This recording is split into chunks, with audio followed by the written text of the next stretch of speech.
Растот на градежниот сектор е главен двигател на растот на македонската економија, сметаат градежниците.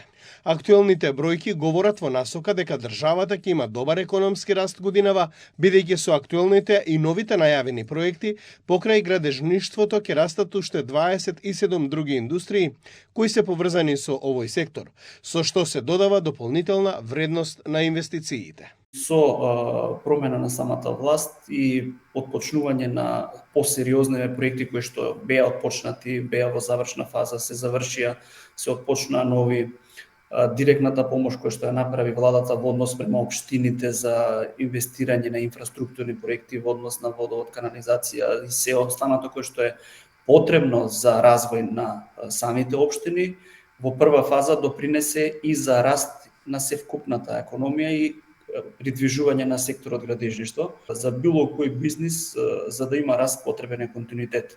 Особено во градежниот сектор, затоа што проектите се работат на подолг временски период и е потребно екипирање кое што треба да се задржи со текот на годините. Не е тоа нешто кое што е еднократна активност. Според градежниците, од март, со почетокот на градежната сезона, растот ќе биде сигурно поголем од моменталните 21%, кој го обелодени вице-премиерот и министер за транспорт Александар Николовски.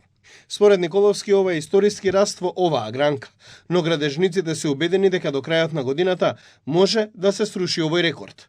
Воедно, градежниците побараа и посилни инвестиции во енергетскиот сектор, а не само во индустријските зони, бидејќи и тоа е многу важен сегмент за вкупниот раст на економијата и за нив како сектор. Моментот кој што е развој во инфраструктурни проекти енергетски и капацитети во однос на енергетиката е исто предобра можност и насока да ние се стабилизираме долгорочно, а со тоа и предвидливоста во однос на трошоците кои што се во енергетскиот сектор имаат стабилност, имаат континуитет подолгорочен.